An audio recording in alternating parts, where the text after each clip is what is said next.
Hi friends, welcome to our channel. இன்னைக்கு இந்த வீடியோவில் ஐப்பட்டி கொக்கி பட்டி எப்படி தவறு இல்லாமல் நம்ம கரெக்டாக இந்த மெத்தடில் தைச்சா ஈஸியாக தைக்கலாம் அப்படின்ற மாதிரி தாங்க நான் உங்களோட ஷேர் பண்ணியிருக்கேன். சம்மரில் வந்து நிறைய டைலரிங் கிளாஸஸ் வந்து பிள்ளைங்க எடுத்துக்குவாங்க. அவங்களுக்கு வந்து ப்ளவுஸ் நம்ம ஃபஸ்ட்டு ஆரம்பத்தில் தைக்கும்போது வர்ற சின்ன சின்ன தவறுகளில் இதுவும் ஒன்று. கொக்கி பட்டி, அப்புறம் ஐப்பட்டி இது 2ம் வைக்கிறதுல இருக்கிற சின்ன சின்ன சந்தேகங்கள்ல வந்து நம்ம மாத்தி வச்சுடுவோம். அப்புறம் திரும்பி பிரிச்சு அடிப்போம். அந்த மாதிரி இல்லாம, இந்த மெத்தட்ல நீங்க மார்க் பண்ணிட்டு தைக்கும்போது பார்த்தீங்கன்னா, ஈஸியா உங்களுக்கு வந்து தச்சுக்கலாம். அதே மாரி ஒரு ஒரு 4, 5 ப்ளவுஸ் தைக்கிற வரைக்கும் நம்ம இந்த மெத்தட் யூஸ் பண்ணோம்னா, ஆட்டோமேட்டிக்கா நம்மளுக்கு வந்துரும். பாருங்க, ப்ளவுஸ வந்து அ முன்பக்கமா போட்டிருக்கேன். அ ரைட்டு, லெஃப்ட்டு. ரைட் சைடு வந்து நம்மளுக்கு வந்து ஐப்பட்டி மாட்டுறது. லெஃப்ட் சைடு வந்து கொக்கி. அப்போ நம்ம என்ன பண்ணணும், ஐப்பட்டிக்கு வந்து அடிப்பகுதியிலிருந்து மேல் பக்கமா நம்மளுக்கு துணி வச்சு தைக்கணும். கொக்கி வங்கி வந்து மேல் பக்கமா வச்சு அடிப்பக்கமா திருப்பணும். அத நம்ம என்ன பண்ணிடலாம், ஒரு டீஸ் வச்சு நம்ம எந்த பக்கம் வச்சு தைக்கணும் அப்படின்றத ஃபஸ்ட்டு மார்க் பண்ணிக்கலாம். இந்த மாதிரி நீங்க முதல்லயே மார்க் பண்ணிட்டு தைக்கும்போது பார்த்தீங்கன்னா, நம்மளுக்கு வந்து மாறாது. பாருங்க, ஐப்பட்டி வந்து நம்ம ராங் சைடு வச்சு ரைட் சைடு, அதாவது மேல் பக்கமா திருப்பணும். இது ரைட் சைடு வச்சு உள் பக்கமா மடிச்சு தைக்கணும். இது 2யும் நீங்க வந்து ஃபர்ஸ்ட்டே டீஸால மார்க் பண்ணிட்டு, அதுக்கப்புறமா தைச்சீங்கன்னா ஈஸியா இருக்கும். பாருங்க, ஐப்பட்டிக்கு வந்து ஒரு 2 1/2 இன்ச் அளவு நான் வந்து துணி எடுத்துக்கிட்டேன். இதோட லென்த் பார்த்தீங்கன்னா, நம்ம வந்து ப்ளவுஸ் வந்து ரெடி அளவுல இருக்கிறத விட ஒரு 1/2 இன்ச் வந்து எக்ஸஸா வச்சுக்கோங்க. கீழ்ப்பகுதி வந்து நம்ம மடிச்சு அடிப்போம். மேல் பாகம் வந்து ஃபுல்லா தச்சு முடிச்சுட்டு கரெக்ட்டா இருக்கிறத அப்புறமா நம்ம கட் பண்ணி எடுத்துக்கலாம். பாருங்க, 1/2 இன்ச் நான் வந்து எக்ஸ்ட்ரா வச்சுட்டு, அப்படியே நம்ம தையல் போட்டு எடுத்துக்கலாம். ஃபர்ஸ்ட்டு பிகினர்ஸா இருக்கும்போது கண்டிப்பா அ ஷ் அதாவது நம்ம வந்து அ அந்த ராங் சைடு, ரைட் சைடு இது 2லயும் கன்ஃப்யூஷன் வரும். அதே மாதிரி கொக்கி பட்டியும், வி பட்டியும் நம்ம தைக்கும்போதும் வரும். இந்த மாதிரி ச நம்ம வந்து டீஸால அத மார்க் பண்ணிட்டு தைக்கும்போது, ஒரு 2 ப்ளவுஸ், 3 ப்ளவுஸ்க்கு அப்புறம் நம்மளுக்கே வந்து ரைட் சைடுனா என்ன வைக்கணும், அ ரா இது சாரி லெஃப்ட் சைடுனா என்ன வைக்கணும் அப்படின்றது ஆட்டோமேட்டிக்கா வந்துரும்.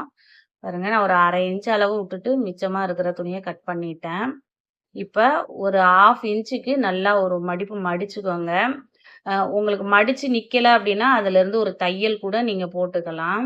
இப்போ மடிச்சுட்டு நம்ம ஏற்கனவே தையல் போட்டிருக்கோம் இல்லையா? 2யும் ஜாயின் பண்ணி, அதுக்கு மேல வர்ற மாதிரி கரெக்ட்டா வச்சுக்கோங்க. ரொம்ப மேல அந்த மாதிரி வச்சீங்கன்னா, வந்து ஷேப் வந்து மாறிடும். நம்மளுக்கு அழுத்தம் குடுக்குற மாரி இருக்கும். நம்ம போட்டிருக்கிற தையலுக்கும், அ அந்த எட்ஜ் வந்து கரெக்ட்டா அதுல வர்ற மாதிரி வச்சுக்கோங்க. பாருங்க, ஒரு மடிப்பு மடிச்சுட்டு, அந்த எட்ஜ் வந்து கரெக்ட்டா அந்த தையல் கிட்ட வர்ற மாதிரி வச்சுக்கோங்க. இது வந்து நம்மளுக்கு கரெக்ட்டா இருக்கும்.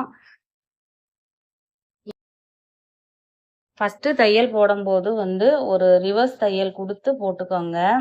நான் வந்து சென்டரா வச்சு இந்த தையல போட்டுக்கிறேன். கார்னர்ல தையல் போடக்கூடாது. நம்ம வி பட்டி தைக்கணும் இல்லையா? அதனால அந்த பக்கம் ஒரு 1/2 இன்ச் விட்டுட்டு சென்டரா ஒரு தையல் போட்டு, கீழ அந்த பிசுறு நம்ம 1/2 இன்ச் எக்ஸஸா விட்டதையும் மடிச்சு தச்சு போட்டுக்கிட்டேன். பாருங்க. ஆ அந்த தையல் வந்து நேரா வர மாதிரி, தையல் வந்து நம்மளுக்கு நேரா வந்துருச்சு அப்படின்னாவே, நம்ம வந்து ஈஸியா சீக்கிரமா வந்து டைலரிங் வந்து கத்துக்க முடியும். இப்போ பாருங்க, இது வந்து நம்ம கொக்கி வைக்கிற ஐக்கு அடிக்க போறோம். இதுவும் அதே மாதிரி ஒரு 2 இன்ச் இருந்தா போதுங்க இதுக்கு. அ இது வந்து இப்ப நம்ம மேல் பக்கமா வச்சு அடிப்பக்கம் இருக்கிற அந்த பீஸ வந்து சரி பாதியா கரெக்ட்டா மடிச்சுட்டு, 1/2 இன்ச் எக்ஸஸா வச்சு, அப்படியே தையல் போட்டுக்கலாம். பாருங்க, மேல் பக்கமா வச்சு அப்படியே நம்ம திருப்பணும். இதுவும் அதே மாதிரி 2 சைடுமே ஒரு 1/2 இன்ச் எக்ஸஸா இருக்கிற மாதிரி வச்சுக்கோங்க. ம் அளவு கம்மியா இருக்கு மெட்டீரியல் அப்படின்னா, ஒரு ஜாயின் போட்டு எடுத்துக்கோங்க. எக்ஸஸா இருக்கிறத அப்புறம் நம்ம கட் பண்ணிக்கலாம். இப்போ இது மேலேயே அழுத்தி விட்டு ஒரு படிமான தையல் போட்டுக்கோங்க. இந்த தையல் போடும்போது பார்த்தீங்கன்னா உங்களுக்கு திருப்பி கொடுக்கறதுக்கு ஈஸியாக இருக்கும். பாருங்க. இப்போ அந்த நம்ம எக்ஸ்ட்ரா விட்டுருக்கிறத அப்படியே மடித்து அதை வந்து அப்படியே நம்ம தையல் போட்டு எடுத்துக்கலாம். பாருங்க, ஒன்று போல் மடித்து விட்டுட்டு ரிவர்ஸ் தையல் போட்டுட்டு அப்படியே நம்ம எட்ஜிலேயே வர மாதிரி ஒரு தையல் போட்டுக்கலாம். இந்த தையல் போடும்போதும் கார்னரில் கரெக்டாக வச்சு போட்டிங்கன்னா நீட்டாக இருக்கும் பார்க்குறதுக்கு. வந்து உங்களுக்கு உள் சைடு வெளி சைடு 2 பக்கமுமே நீட்டாக இருக்கும். எந்த அளவுக்கு நம்ம வந்து நீட்டாக தைக்க ஆரம்பிக்கிறோம் அப்படின்னாவே உங்களுக்கு வந்து அடுத்தடுத்து தைக்கணுன்ற அந்த ஆர்வம் வந்து அதிகமாக வரும். பாருங்கள், ஃபுல்லாக இப்போ தச்சு முடிச்சாச்சு. எக்ஸஸாக இருக்கிற நூலெல்லாம் கட் பண்ணி எடுத்துக்கோங்க.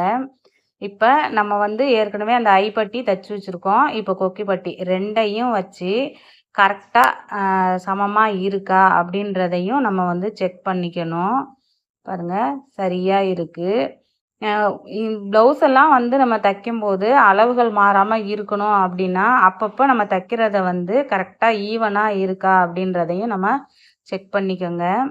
பாருங்கள், இப்போ வந்து நம்ம வீப்பட்டி அடிச்சுக்கலாம். இருக்கிற லென்த்தை வந்து 2ஆக சரிபாதியாக மடித்து சென்டர் குறிச்சிக்கோங்க. அதுக்கப்புறம் சென்டர்லேருந்து கீழ்ப்பகுதி 2ஆக மடித்து அதோட சென்டர், அதே மாதிரி மேல் பகுதி சென்டர் குறிச்சிக்கிட்டு நம்ம வந்து வீப்பட்டி அடிக்கும்போது உங்களுக்கு வந்து கரெக்டாக ஒரே அளவாக இருக்கும். ஒரு வியோ அதாவது ஒரு ஐயோட அளவும் அடுத்தது கேப்பும் ஒரே லென்த்தாக இருக்கும். பாருங்கள், ஃபஸ்ட்டு வந்து நான் வந்து கீழ்ப்பகுதியிலேருந்து வைக்கிறேன். ரிவர்ஸ் தையல் கண்டிப்பாக போட்டுக்கோங்க. போட்டிங்கன்னா தான் நம்ம வந்து நம்ம அடுத்தடுத்து வேர் பண்ணும்போது அந்த இடம் வந்து பிரியாமல் இருக்கும். ஃபஸ்ட்டு நேராக வந்து ஷார்ப்பாக நிறுத்திட்டு அதிலிருந்து வி ஷேப் வர மாதிரி அதையும் ஒரு ரிவர்ஸ், இதோட கேப்பு ஒரு 1/4 இன்ச்சுக்குள்ளார இருக்கிற மாதிரி பார்த்துக்கோங்க. பாருங்கள், ஃபஸ்ட்டு நிறுத்திட்டு ஒரு ரிவர்ஸ் கொடுத்து வந்து திரும்ப நிறுத்தி நம்ம வி ஷேப்பில் கொண்டு வந்து இங்கே ஒரு ரிவர்ஸ் போட்டுக்கோங்க. சிம்பிளுங்க. என்னோடய வீடியோ இப்போ தான் ஃபஸ்ட் டைம் பார்க்குறீங்க அப்படின்னா வீடியோ பிடிச்சிருந்தது, உங்களுக்கு யூஸ்ஃபுல்லாக இருக்குது அப்படின்னா சப்ஸ்கிரைப் பண்ணுங்கள். வீடியோ பிடிச்சிருந்ததுன்னா லைக் பண்ணுங்கள், ஷேர் பண்ணுங்கள், முக்கியமாக கமெண்ட் பண்ணுங்கள். பாருங்கள், இப்போ 3வது வி வைக்கிறேன். உங்களுக்கு நல்லா நல்லா கிட்ட காமிக்கிறேன் பாருங்கள். கொண்டு வந்து ஒரு சின்னதாக ஒரு ரிவர்ஸு பொறுமையாக தைங்க. பொறுமையாக தைக்கும்போது வந்து நம்மளுக்கு பிரிக்கிற வேலை இருக்காது. வேகமாக தைச்சி அதை திரும்ப திரும்ப பிரிச்சுக்கிட்டு இருக்கிறத விட நீட்டாக பொறுமையாக தைச்சி நீட்டாக தைக்கிறதுக்கு ட்ரை பண்ணி பாருங்கள். பாருங்கள், நிறுத்திட்டு இங்கே வீல ஒரு ரிவர்ஸு 2 பக்கமுமே ரிவர்ஸ் வர மாதிரி போட்டுட்டிங்கன்னா நீட்டாக இருக்கும். லாஸ்ட் ஒன்று வந்து நம்ம கழுத்து ஜாயின் பண்ணுவோம் இல்லைங்களா, அதனால் அந்த கழுத்து ஜாயின் பண்ணுறதுக்கு கொஞ்சம் எக்ஸஸாக துணி விட்டுட்டு லாஸ்ட் இது போட்டுக்கிட்டிங்கன்னா அவ்வளோதாங்க. சிம்பிளாக முடிச்சாச்சு. இந்த மெத்தடு உங்களுக்கு ஈஸியாக இருக்குது அப்படின்னா இந்த மெத்தட் ட்ரை பண்ணி பாருங்கள். பாருங்கள் ஃபினிஷிங் எந்த மாதிரி இருக்குன்ட்டு. பேக்லேயும் பாருங்கள் ஒரே மாதிரி நம்மளுக்கு இருக்கும்.